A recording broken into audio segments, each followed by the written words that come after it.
नमस्कार। Welcome back to देसा agriculture academy. Video में आज के हम जो क्वेश्चंस पढ़ेंगे, इससे पहले सुबह मैंने वीडियो अपलोड की थी, उसमें 30 क्वेश्चंस को कवर किया था और आज की इस वीडियो में हम 30 क्वेश्चन अगेन कवर करेंगे। तो वीडियो इम्पॉर्टेंट है, तो पूरा जब आप वीडियो देख लेंगे तो आपको यकीन बहुत सारे फ़ायदा मिलने वाले हैं। बहुत ही ज़्यादा पेपर में एग्जाम में क्वेश्चन आपको मिलेंगे सीधे के सीधे। कंटिन्यू करेंगे क्लास को, पढ़ेंगे क्वेश्चंस को। सो गाइज, पहला क्वेश्चन क्या है? वैक्स कोटिंग ट्रीटमेंट, मोमी आवरण उपचार फलों की जीवन क्षमता को बढ़ाता है क्योंकि यह रोकता है। तो प्यारे बच्चों, जैसे कोई ये फल है, इसके ऊपर आपने कोई लेयर लगा दी, कुछ आपने ऐसा पदार्थ लगा दिया जो इसकी ऊपरी सतह पर चिपक गया और एक परत सी बन जाती है। तो ये परत किसका काम करती है प्यारे बच्चों, किस में हेल्प करती है? तो यहाँ पे जो बात करी जाएगी वाष्पोत्सर्जन को रोकेगी। क्या करेगी? तो इसका जो राइट आंसर हो जाएगा ऑप्शन नंबर ए।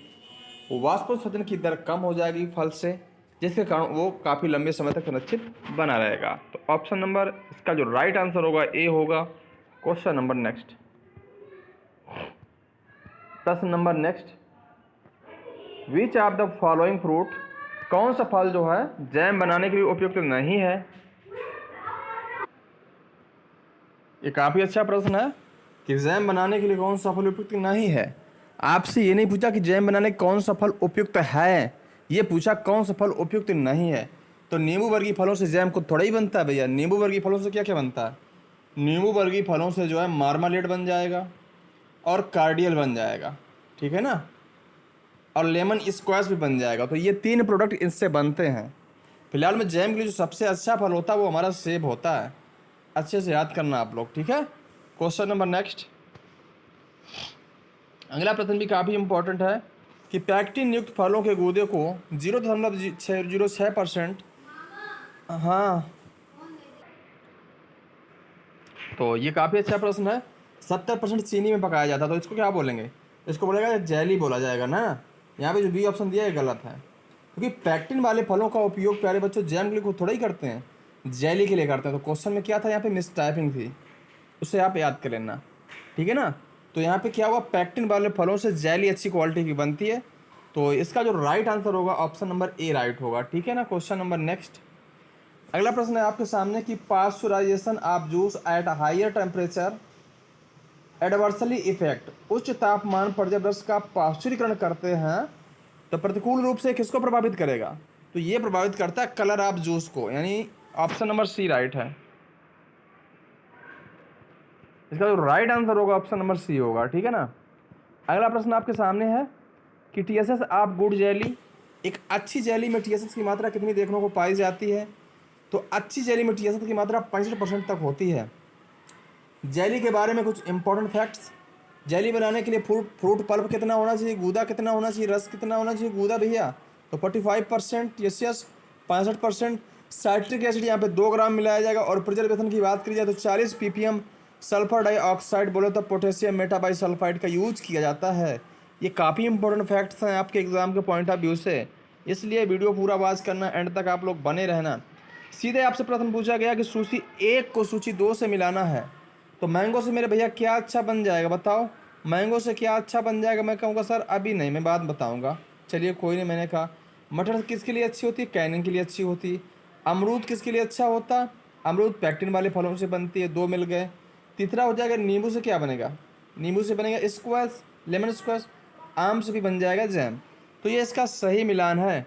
बाकी टेबल के माध्यम से सही मिलान आपके सामने, इस टेबल को आप लोग रीड कर लीजिए बेहतरीन तरीके से।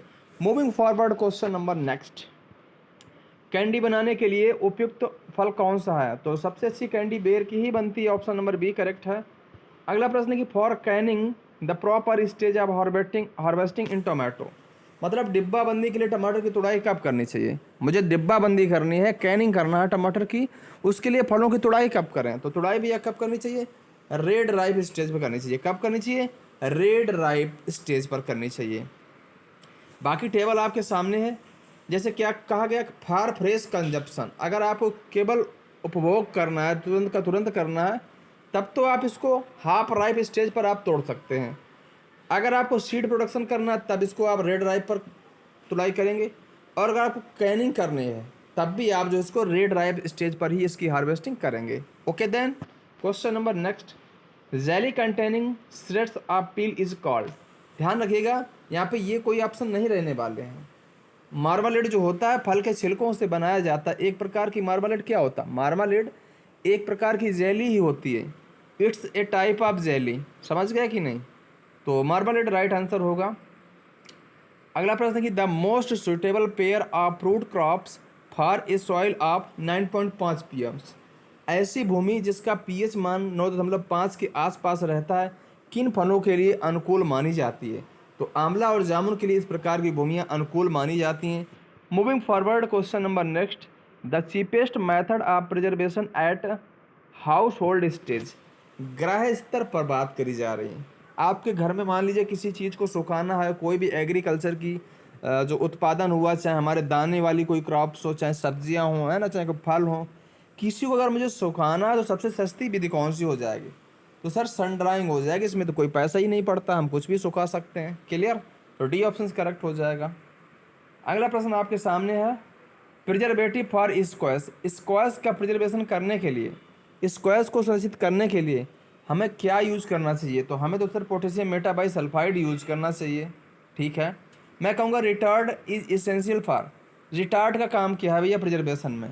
तो ये क्या करते हैं, किसी आपने कैनिंग कर ली है, ठीक है ना, आपने कैनिंग कर लिया है, तो क्या करते हैं, ये शाकबाजी की डिब्बा बंदी, मतलब बंद करने के लिए, डिब्बा बंदी करने के लिए, ठीक है ना, स्टार्ट का प्रयोग शाकबाजी में करते हैं, ड्यूरिंग कैनिंग के दौरान में करते हैं, याद रखिएगा। इमली में कौन सा जो है अम्ल देखने को मिलता है? तो यहाँ पे टार्टरिक एसिड पाया जाता है। बात करें कि सॉस का ब्रिक्स प्रतिशत कितना होता है? तो 25% होता है। सॉस में जो ब्रिक्स परसेंट होती है प्यारे बच्चों, 25 नहीं होगी, 45 से 50% इसका होना चाहिए। इसको आप लोग थोड़ा याद कर लीजिए, हम देखेंगे इस प्रश्न का राइट आंसर भी क्या होगा। थोड़ा इस प्रश्न में डाउट है, फिलहाल हम चेक कर लेते हैं। तो इस प्रश्न में क्या है कि थोड़ी सी एरर है। तो टमाटो सॉस की बात करी जाए तो यहाँ पे ये जो दिया गया टेबल, ये बिल्कुल गलत है, इसको आप याद कर लीजिएगा। टोमेटो सॉस में जो है इसका तो 25% होता है। हमसे कैचअप की बात करें, अगर हमसे क्या पड़े कि टोमेटो कैचअप में कितना परसेंट टीएसएस होता है, तो हम बताएंगे 30%। कैचअप में 3% और सॉस में 25%, याद कर लेना। सब्जियों के लिए डिब्बाबंदी का माध्यम क्या है? तो देखो, सब्जियों के लिए डिब्बाबंदी के लिए अपन लोग किसका यूज करते हैं? नमक के घोल का यूज करते हैं, जिसको बोलते हैं ब्राइन सॉल्यूशन। क्या बोलेंगे उसे? हम ब्राइन सॉल्यूशन बोलेंगे। तो सब्जियों के डिब्बाबंदी के लिए खास तौर पर जो यूज़ किया था, नमक का घोल ही यूज किया। फलों की डिब्बाबंदी के लिए चीनी के घोल का यूज करते हैं। तो इसका जो राइट आंसर हो जाएगा नंबर ए। फलों की डिब्बाबंदी के लिए तो कैसा यूज करते हैं?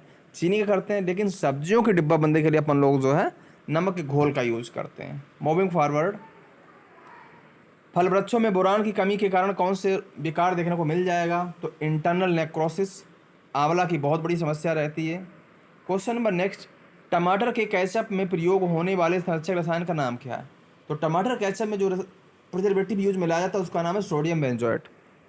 नेक्स्ट, अगला प्रश्न है कि फल और शाकभाजी की डिब्बाबंदी में वायु निष्कासन बोले तो एग्जॉस्टिंग का टेम्परेचर कितना रखते हैं? तो ये रखते हैं 80 से 82 डिग्री सेंटीग्रेड। ये काफ़ी इंपॉर्टेंट प्रश्न है, कई बार एग्जाम में आता है, इसको आप याद कर लीजिएगा। अगला प्रश्न है कि शाकभाजियों की डिब्बाबंदी की जाती है, तो ये करते हैं ब्राइन में। और जो हमारे फलों हैं इनकी डिब्बाबंदी फल की किस में करते हैं? फल की करते हैं सिरप में। फलों की डिब्बाबंदी के पहले ब्लांचिंग की जाती है। तो ब्लांचिंग क्रिया कितने तापमान पर करी जाती है? तो 100 डिग्री सेंटीग्रेड पर करते हैं। अगला प्रश्न है किसमें मात्र चीनी परीक्षण काम में लेते हैं? मतलब किस प्रोडक्ट में जो है केवल परिरक्षण के रूप में चीनी का यूज किया जाता है? तो इसका जो राइट आंसर हो जाएगा वो ऑप्शन हो जाएगा मुरब्बा। आप देखते हैं मुरब्बा केवल चीनी के घोल में ही बनाया जाता है और मुरब्बा आंवला का अच्छा बनता है। किसका अच्छा बनता? किस फल का जो है मुरब्बा अच्छा बनेगा? तो आंवला का। अगला प्रश्न, फ्लैंजर का उपयोग कहाँ पर किया जाता है प्यारे बच्चों? तो फ्लैंजर का उपयोग करते हैं स्क्वैश बोतल को बंद करने में नहीं, बल्कि डिब्बा को बंद करने में। कोई भी डिब्बा है, कोई प्रोडक्ट है, उसको बंद करने के लिए अपन लोग फ्लैंजर का यूज करते हैं मेरे भैया। अगला प्रश्न, क्वेश्चन नंबर नेक्स्ट, ये प्रश्न भी काफ़ी इंपॉर्टेंट है। सेलुलर पदार्थ से चमकदार रहित पेय जिसमें 25% क्या है? फल रस है। जिसमें 25% फलरस है, 30% कुल गुलन ठोस है, उसको क्या बोलते हैं? उसको तो कार्डियल बोला जाएगा। कार्डियल में क्या क्या होता है? फ्रूट जूस की मात्रा 25% होती है और टीएसएस की मात्रा 30% होती है। इसमें 1.5% एसिड का यूज़ करते हैं और 350 ppm सल्फर डाइऑक्साइड का यूज करते हैं। अगर बात करी जाए मार्मालेड, तो मार्मालेड में भी कोई खास नहीं, 65% यहाँ पे क्या है? टीएसएस है ना। और ये चीज़ें आप टेबल के माध्यम से आप इसे याद कर लो। अगला प्रश्न, एफपीओ के अनुसार जैम में न्यूनतम कुल घुलनशील ठोस पदार्थ होना चाहिए, तो 68% यहाँ पे होना चाहिए। ऑप्शन नंबर सी करेक्ट है। बाकी जैम में कितने परसेंट एसिडिटी होनी चाहिए, अम्लता, तो 0.5 से 0.6%। और फ्रूट पल्प यानी फल का गूदा 45% तक होता है। पोटेशियम मेटाबाइसल्फाइड नहीं मिलाया जाता है, तो ये फालसा स्क्वैश में नहीं मिलाया जाता। जो इसका यूज करते हैं हम लोग वो लेमन स्क्वैश में करते हैं। किसमें? लेमन स्क्वैश में किसका यूज करते हैं? पोटेशियम मेटाबाइसल्फाइड के, लेकिन फालसा स्क्वैश में नहीं करते हैं। भंडारित अनाज में नमी का प्रतिशत किससे अधिक नहीं होना चाहिए, तो 10 से 12 का जो मॉइस्चर परसेंट होता है वो काफ़ी अच्छा होता है, तो इस हिसाब से ए ऑप्शन करेक्ट हो जाएगा। संरक्षित सब्जी उत्पादन लाभकारी है किसके लिए, तो बेमौसमी उत्पादन के लिए लाभकारी होता है। नेक्स्ट, ये इतना इम्पोर्टेंट नहीं प्रश्न है, जो अब प्रश्न लेके आ चुका हूँ ये काफ़ी इम्पोर्टेंट है कि मोम की परत चढ़ाने से फलों की भंडारण क्षमता में वृद्धि होती है, क्योंकि ये अवरुद्ध करता है। किसको रोकता है ये, तो ये रोकेगा वाष्पोत्सर्जन को। Option A correct. कौन सा रसायन परिरक्षी के रूप में प्रयोग होता है, तो चाहे पोटेशियम मेटाबाइसल्फाइड हो, चाहे सोडियम बेंजोएट हो, चाहे एसिटिक एसिड हो, ये तीनों का ये यूज परिरक्षण में होता है, ध्यान रहेगा आपको। और जो पोटेशियम मेटाबाइसल्फाइड है इसका यूज करते हैं रंगहीन फल और सब्जियों के लिए, और बेंजोएट का यूज करते हैं रंगीन फल एवं सब्जियों के लिए। दोनों बातें याद रखना। फल तथा सब्जी का भंडारण में खराब होने का कारण, तो मुख्य रूप से फल और सब्जी खराब किसके कारण होती है, तो ये इसके कारण खराब होती हैं जो एंजाइमेटिक एक्टिविटी है, खमीर है, जीवाणु और फफूंदी, इनकी क्रियाशीलता बढ़ जाती है, जिसके कारण ही फल और सब्जी जल्दी खराब हो जाते हैं। नेक्स्ट,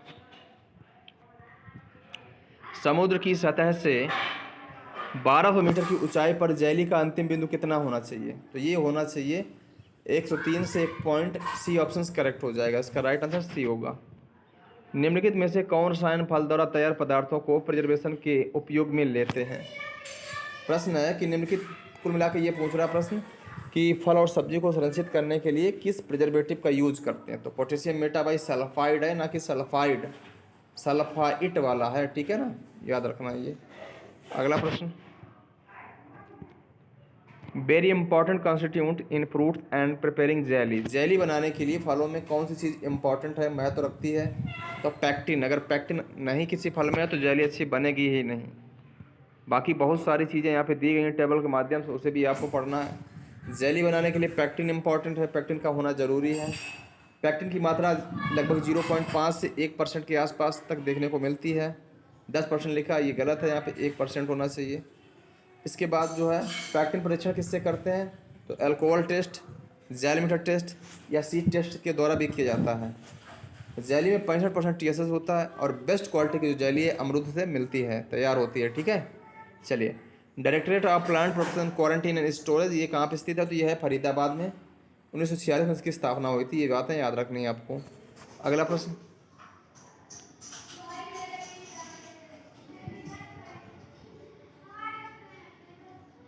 डिब्बाबंदी के पहले कौन से फल की सिलाई नहीं की जाती है, which fruit is not peeled before Canning, तो यहाँ पे जो चेरी है इसकी क्या डिब्बाबंदी के पहले जो है पीलिंग नहीं की जाती है। ये देखो कितने अच्छे फैक्ट दिए गए हैं। जैम में शर्करा उपस्थित अम्ला की मात्रा की टीएसएस कितना, इतना है 68%। अम्लता कितनी होनी चाहिए, 0.5 से 0.6%। जेली में फलों में पैक्टिन की मात्रा के आधार पर मिलाते हैं, कितना होना चाहिए टीएसएस, 60 से 65%। जेली में अम्लता कितनी होनी चाहिए, 0.75 से 1%। पूरी टेबल याद करो, यहाँ से 1 से 2 क्वेश्चन मिलेंगे जरूर। अगला क्वेश्चन है कि जेली का पीएच मान कितना होना चाहिए, तो 3.2 के आसपास का ये डाटा बिल्कुल करेक्ट है। 3.2 करेक्ट है। जेली का रंग लाल के कारण होता है, तो जेली का लाल रंग होता है शेयरिंग ऑफ शुगर, मतलब चीनी के कारण होता है। जेली का अगर लाल रंग है तो वो चीनी के कारण ही आता है, ठीक है ना। अगला प्रश्न है कि pectin content can be measured by, pectin की मात्रा को किसके द्वारा मेजर किया जाता है, तो ये किया जाता है अल्कोहल टेस्ट के द्वारा। बी ऑप्शन करेक्ट है। पैक्टिन परीक्षण को दो विधियों से मापते हैं, एक है जेलमीटर और एक है अल्कोहल टेस्ट। रेफ्रेक्टोमीटर का उपयोग कहाँ पे करते हैं, तो ये टीएसएस की मात्रा को मापने में, यानी ऑप्शन नंबर बी करेक्ट है। अगला प्रश्न, पैक्टिन को ज्ञात करते हैं किसके द्वारा, तो अभी बताया मैंने, जेलमीटर से। जेलमीटर से क्या क्या ज्ञात करते हैं, तो पैक्टिन कंटेंट को मापते हैं, ऑप्शन नंबर ए करेक्ट है। तो ये थे पूरे 60 क्वेश्चन। 73 क्वेश्चन हमने 2 वीडियो में कवर किए हैं। सारा वीडियो देख लेना, इंपॉर्टेंट है। 30+ क्वेश्चन जरूर मिलेंगे। थैंक्स।